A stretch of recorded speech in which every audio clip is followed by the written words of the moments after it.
Right, fellas, we are doing a different type of video today. We are doing a full day in the life, full day of eating here in Bali. Everything I'm consuming to stay lean while putting on as much muscle as possible over the next 12 months.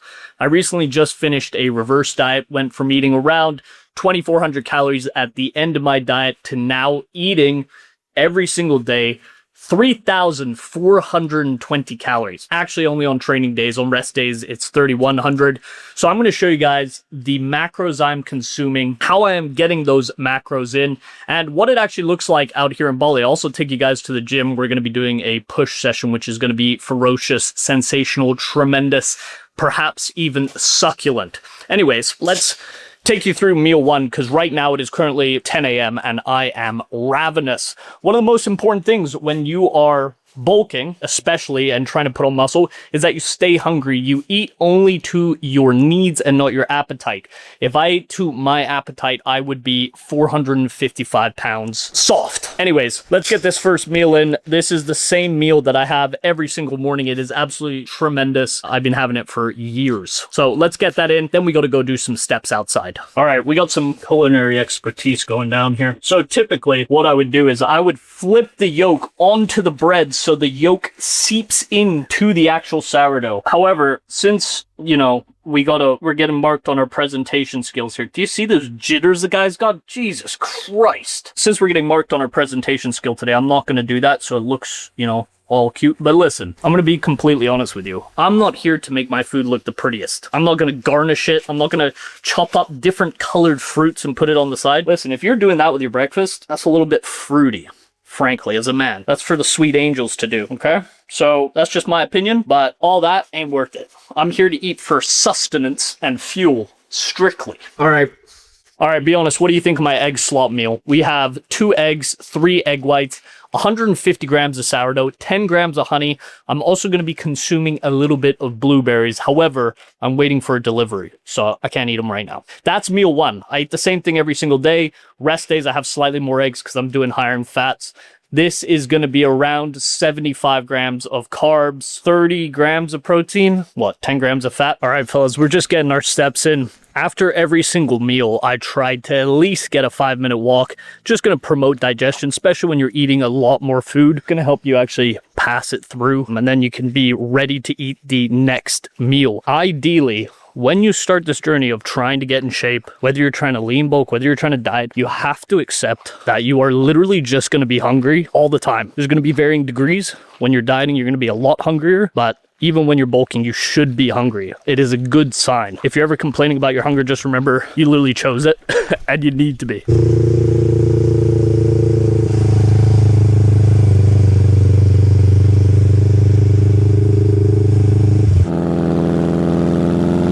This is the current bike we got at the moment. So I realized that I've been spending 5.5 million Indonesian rupee per month, which is around 350 USD per month. And I've been doing this for 9 months with this bike. And I realized by this time I could have basically bought a brand new one. But the issue is that you need a certain type of visa called a KITAS, which I do not have, because then you might have to pay tax and there's kind of a gray area, lots of documents you need to do, which I simply am just not going to do. So I tried to buy a brand new bike, can't, unfortunately, because I wanted to pimp it out. Like, don't get me wrong, this is a beautiful bike, 250cc, perfect for Bali, still goes quite fast. I mean, still a sports bike, but you know, I'd rather have one metallic gray or matte green and then be able to add my own customizations to it. And the problem is when you get these rentals, they're usually beat the hell up. I mean, this thing doesn't even have any tread on the back tire. I mean, it's all rusty, but hey, what can you do? It's better than driving around on a scooter and looking a bit suspect. But you know what? The general public does not like you when you ride these bikes here. I don't know what it is, but the people, not even the Indonesians, they love it.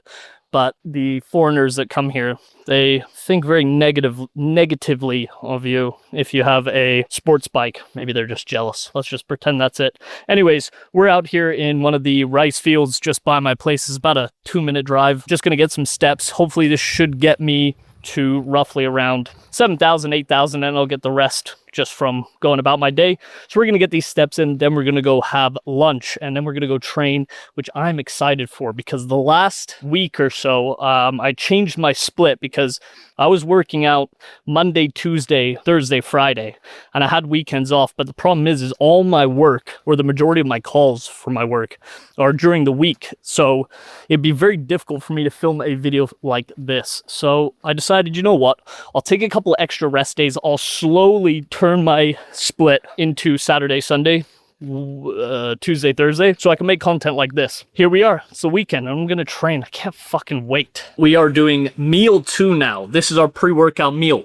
The goal of our pre-workout meal is number 1, have a high amount of carbohydrates that are easy to digest. We need to make sure we're not upsetting our stomach while we're in the gym. We need a little bit of fat in there, just a tad, to hold us over so we don't just digest food really fast and then we're hungry again while we're working out. So we have 200 grams of Australian tenderloin steak, 300 grams of cooked white rice, and then we also have 100 grams of pineapple, 100 grams of papaya. Take a look at that. And as I was saying, I order everything so I do not have to cook. In my opinion, cooking is a waste of time. If you like doing it, so be it. Enjoy it.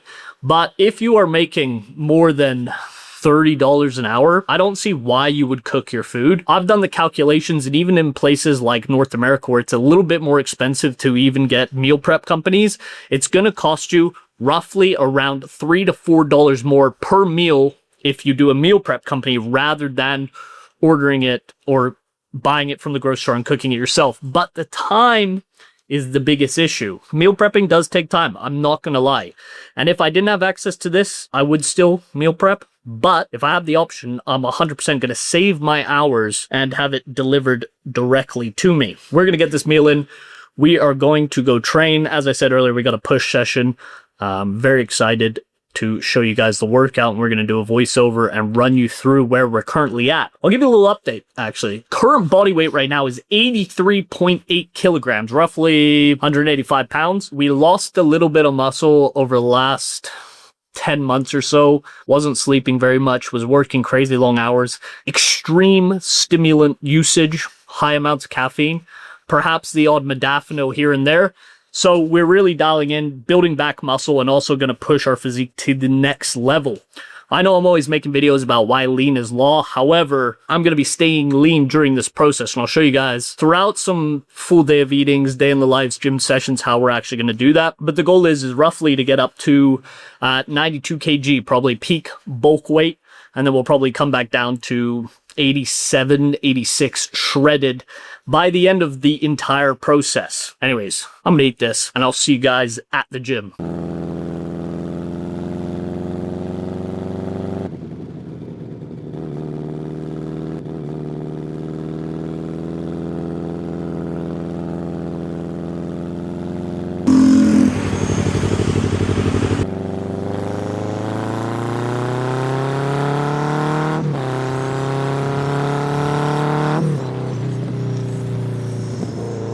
We are doing a workout review of my push session. This is some old school fitness content. I don't know if any of you guys are old enough to have watched fitness content on YouTube in 2012, 2014. We're talking Matt Ogus, Christian Guzman, Yucky Lovato. This is what I grew up on. The old days, the good old days. But basically, they used to make content like this, and I think it was peak content compared to now. Maybe I'll continue making it. Anyways, we are doing a push session. This is my upper chest and tricep focused. Right now I'm trying to bring up my arms, so they always start at the beginning of my session. So on a pull day, I start with biceps. On a push day, I start with triceps. We are starting out with some long rope push downs. Now, if you typically do push downs with a short rope, you are limiting your range of motion. So if you don't have a long rope like I have here, using 2 works as well, and then you just pull it to the end. But basically what we're trying to do here is get our hands as far back as possible while keeping that elbow stuck to our sides. Now, this is a gym I don't usually train at. It's a little bit of a chaotic place, but I can use my proper camera here. So for this video, I decided to go there. So some of the weights I'm using, I'm not actually hitting the rep range. Sometimes I'm going too light, sometimes I'm going too heavy, but it doesn't matter because we're training with ferocious intensity and we are making sure that we are doing correct tempo and form, which is actually the most important thing. A lot of people talk about progressive overload, right? And I have this conversation with clients a lot. Everyone thinks, oh, I just need to go to the gym and add more reps or add more weight. But that isn't actually the full story. What you want to be focusing on is providing more stimulus. If you do the same weight and the same reps, but you have a better connection to the muscle, you're engorging that muscle with blood and you're not feeling it anywhere else, that is an improvement. That is actually going to deliver more results using the same amount of weight than just moving more weight A to B. Now, speaking of moving weight A to B, we're doing some dumbbell lateral raises here. We got 20 kg in each hand, which is like 44 pounds. Now, at a certain point when you're doing dumbbell lateral raises, you got to move your body a little bit. You got to use a little body English because it's simply just a lot of weight to do it extremely strict. If you look at anyone who's moving serious weight on lateral raises, you got to move your body with the weight to actually make room for it. Now, I'm doing it seated because it keeps it a little bit more strict, but typically what I do here is a cuffed cable lateral raise. So put cuffs on your wrist and then use the cables and face towards it. A little bit more direct stimulus to your side delt. This, to me, a dumbbell lateral raise is more of a compound. It's the bread and butter. You're going to build great delts with it. But if you're a little bit more advanced, I highly recommend a cable lateral raise, or if you could do it at your gym. Here's a little front action shot. Here we go. These are 17.5s for the back off. Now, I probably should have gone down to 15s. Maybe the ego got to me a little bit. Maybe I didn't rest enough. I don't know. I've been doing cable lateral raises for quite some time, and we're only 6 weeks or 5 weeks into the push phase. We're up 5 kg already, and we're still looking lean. I'll show you guys my physique in a minute here. Now we got some clavicular flies. As you can see, I'm just hogging this cable stack. No one even gets to look at it. So here's a different angle of me doing the clavicular fly. So what I'm trying to do here is well, not only, but I'm trying to target more of my upper chest by bringing my elbow across my clavicle bone line. That's where your upper chest fibers run. So I'm trying to line my elbows up with that. But also when you're doing this exercise, you want to make sure the cable's in line with your elbow, or else you're going to be trying to stabilize if it's behind or in front of your arm. But this is an absolutely fantastic exercise. I mean, my chest is absolutely toast after this. And obviously going to a new gym and trying to set it up and figure out which is the best way to do it is a little bit tricky. As you can see, kid's tired after that one. Good Lord. But, you know, you make do with what you got. Anyways, we're moving on to a Smith low incline. I prefer 15-20% incline. This is a heavy ass Smith machine though. This is a Panada Smith machine. The one I use is, I believe, a Star Track. It's actually really smooth, really good. Typically I do 245. I'm not gonna lie, I went a little bit too heavy on this. I think I only got 7 or 6 reps here, which is the bottom of my rep range. I think that was only 5. Questionable. Bottom of my rep range. But on this back off set, we have 205 here. As you can see, on every single exercise and every single rep, I'm trying to do 3-second negative, slight pause, and keep tension on the muscle the whole time. A lot of guys, when they're bench pressing, they'll go all the way up and put tension on their tricep and take it all off their chest. So what I'm thinking about here is stopping right before lockout and stopping before I hit my chest, because that's actually where the tension lies. If I go any deeper, it's just all front delt. We got dips here. This is my top set. I got 2 plates and a 25. It's actually moving pretty smooth. I think we got 7 reps here, which was a match from last week. Had to wait a while for this belt. Some guy was just doing some diabolical activities. This is the thing when you go to these busy gyms. I mean, your hour workout turns out to be an hour and a half because some guy's doing some tomfoolery. Here's another. Here's a little physique shot. 84 kg at the moment. 2 plates. Look at us repping that out. But when I'm doing dips, I'm really just focusing on chest. As you can see, it's striated, it's succulent, it's looking robust. And you can tell we're actually moving it with our chest. So I'm really not focusing on the lockout for my triceps here as much. They're still getting some stimulus, but it's not the main focus. Then we got some one-arm lateral raises, just a little bit more side delt work. I mean, this machine by Jim Lecco's all right at best, if I'm honest. I don't really like it. At my gym, we have an Arsenal one, and I much rather prefer it. The tension on this one gets extremely light at the top, which is actually what we want at this point in the workout, because later in the workout, when the muscles are a little bit fatigued, your ability to contract them decreases. So if it's heavier in the bottom or the stretch, it's better later in the workout. But anyways, Doing some side laterals. Overall, this workout was pretty good. Obviously not the typical gym I go to, so still adjusting and switching some things around. We got another angle here. You can see that trap development's coming back, guys. Right now, we're 84 kg. We're going to get up to probably 93 or 94. This is going to be a biblical bulking time period. And we're going to put on some serious mass. We're going to take our physique to the next level. And to do that, you know, we need to push body weight up. We need to push lifts up, but also body fat's going to increase a little bit, but we're going to stay as tight as possible. And I'll show you guys exactly how I do that with more videos like this. Because honestly, I love making videos like this. I don't even care if they get views. This is what I like. I can just yammer on about whatever. And then we have one more exercise here, which is going to be an overhead tricep extension. Now, this is actually one of my favorite tricep exercises that I don't see very many people doing. This thing I just brought in. Well, my coach put it in. Yes, I have a coach. If you want to make serious progress, outsourcing your thought process into bodybuilding is meta. I have 60 clients, so for me not having to think about my program and outsourcing it to someone that is better than me at bodybuilding, it's a no-brainer. Anyways, tricep overhead extension. We got a 30-degree bench here. Felt really, really good. Really focusing on the lengthened portion, so the stretch more than the actual contraction itself. I'm absolutely exhausted after that. That was a great session. Went back to Obsidian. You probably see B-roll of me training there from months back. Since last year. I haven't trained there in the while because the atmosphere is it's a bit like Love Island. You know, one of those TV shows your girl would watch where it's like drama, people are fucking, it's just like people aren't really working out. But the equipment there is top notch. And the gym I go to right now, lighting's bad, equipment's good, but the people that go there, they don't know how to work out. It's quiet, much more quiet than this gym, but I can actually film on this camera there, which is ideal. Anyways, you guys don't care. You guys don't care what I have to say. You just want to see the food. And I understand. Meal 3, we have cream of rice. I believe this is going to be 125 grams of cream of rice. I just know the carbohydrates around 95. We have banana. This is Kinder Bueno flavor. Listen, I've never even had a Kinder Bueno bar in my life. But I know this tastes damn good. We also got protein cream in here. And there's protein mixed in with the cream of rice. And there's some serious layer action going on here.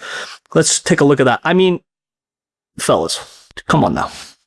Don't mess me about. That's fucking delicious. And this is healthy. I mean, guys, come on. Anyways, we're going to have this. Wait, hold on a second. With this meal, we're also going to be having 100 grams of banana to equal out 115 grams of carbohydrates in this meal, which is post-workout because we need to replenish our muscles after what we just did in there. Speaking of seeing war crimes, I was committing war crimes in that gym session. Anyways, we're going to eat this.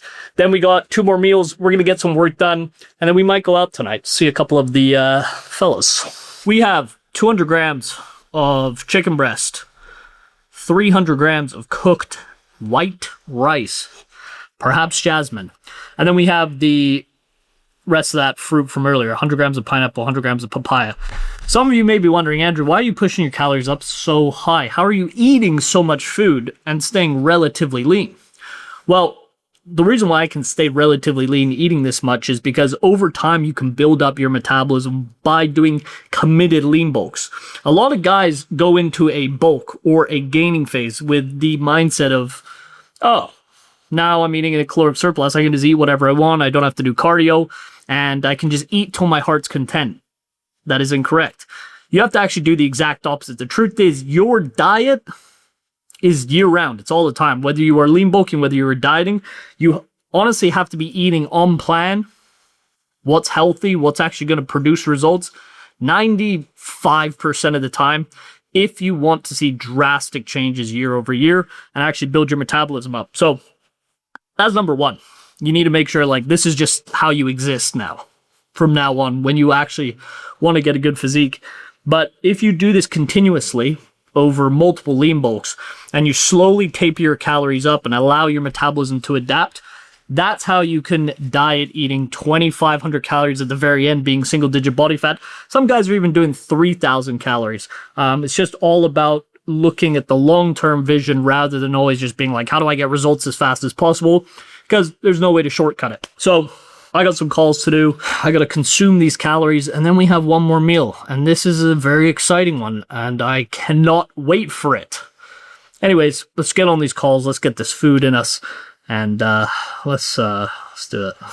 We're currently sitting here with one of my clients, Half Fed. We've been working together for just over 25 weeks. He's made an insane transformation. I'll show you guys this right now. We're just talking on our one-on-one call, but look at the difference here. I mean, we're getting close now to 10% body fat. He's built a ton of muscle. He was 79 kg on the left. Right now, we're sitting at 66.5.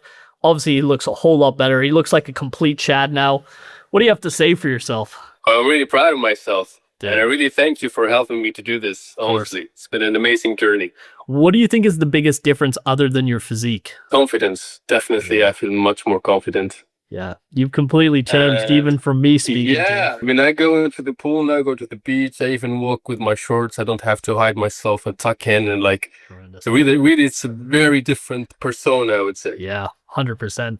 Yeah, that's awesome. And it's been a pleasure working with him. I mean, the amount of progress, dude, thank you. And the amount of progress you've made in this period of time is insane. And the only way you can get this type of progress is if you truly lock in and just accept that you need to make changes, or else nothing is going to happen. And that's exactly what happened when we first worked together. You went like, okay, this is the line in the sand.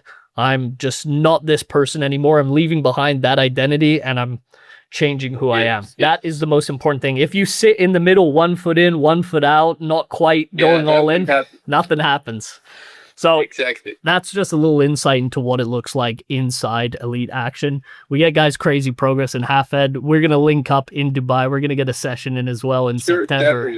You guys will see that as well. It is our final meal of the day to cap off 3,420 calories, 220 grams of protein, 500 grams of carbohydrates, 50 grams of fat. One of my favorite meals. I feel like I've said that a few times a day because I enjoy every meal I eat.